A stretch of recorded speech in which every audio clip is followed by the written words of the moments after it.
Merong umorder sa TikTok shop, cash on delivery to. Big shoutout sa'yo, Ma'am Eileen ng taga saan ka, ma'am? Taga Angono Rizal. Ma'am, ito na po yung waybill ninyo. Ito po yung order ninyo na 1 liter bottle. Ma'am Eileen, i-explain ko lang po sa inyo kung anong gagawin natin, no? 3 balot ang gagawin natin dito sa order ninyo para makasiguradong hindi po ito mababasag. Unang patong ay bubble wrap, tapos karton. Makapal po ang karton natin para siguradong hindi mabasag ko. Tapos bubble wrap ulit, no? So, ito yung mga tape natin. Tapos ito yung waybill. Gagawin na po natin para sa inyo. Ito po yung unang patong bubble wrap. Ayan, Angono Rizal. Tapos lalagyan na natin ng karton para sa pangalawang patong. Tapos bubble wrap ulit. Ito po yung pangalawang patong. Karton na siya. Ayan sa loob, bubble wrap. Tapos karton. Babalutan natin ang bubble wrap naman yan. Ma'am Eileen, okay na po. Ito na yung pangatlong patong. This is the end product. So bubble wrap, karton, bubble wrap. Ayan na po yung waybill ninyo. Fragile sticker. No, ma'am, may papakita ko sa inyo. Ito po yung order ninyo, no? Tignan niyo po ito. Yan nyo ang difference, no? Ang layo ng diferensya. Ayan po ang laman nito. Ayan po yung order ninyo. Nandito lang sa loob.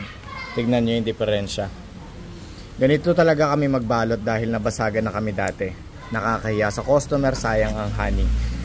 Kasi hindi na namin kontrolado. Pag ito na pick up ng JNT Rider, sa warehouse nila nagpapasapasahan lang sila, no? Para makaiwas lang sa basag. So pinapakita ko lang po sa inyo, ito po ang marireceive ninyo. Angono Rizal po kayo, by tomorrow marireceive nyo po ito. Tinawagan ko na yung contact natin sa JNT, si Boss Raymart. So papunta na lang siya. Bumuhos lang ng malakas na ulan, kaya sumilong daw siya saglit, no? Pero pipick upin niya to today. Tomorrow marireceive nyo po ito. Pag na-receive nyo po ito, balitaan nyo po ako. I want to make sure na na-receive nyo po ito na hindi basag. Okay po? At matitikman na ninyo yung natural na lasa ng mga halaman sa paligid ng mga bubuyog sa amin sa probinsya. Igurot kami from Cordillera Region. Yung natural citrusy and fruity taste. Lasang may pagka-citrusy or prutas ang lasa nito.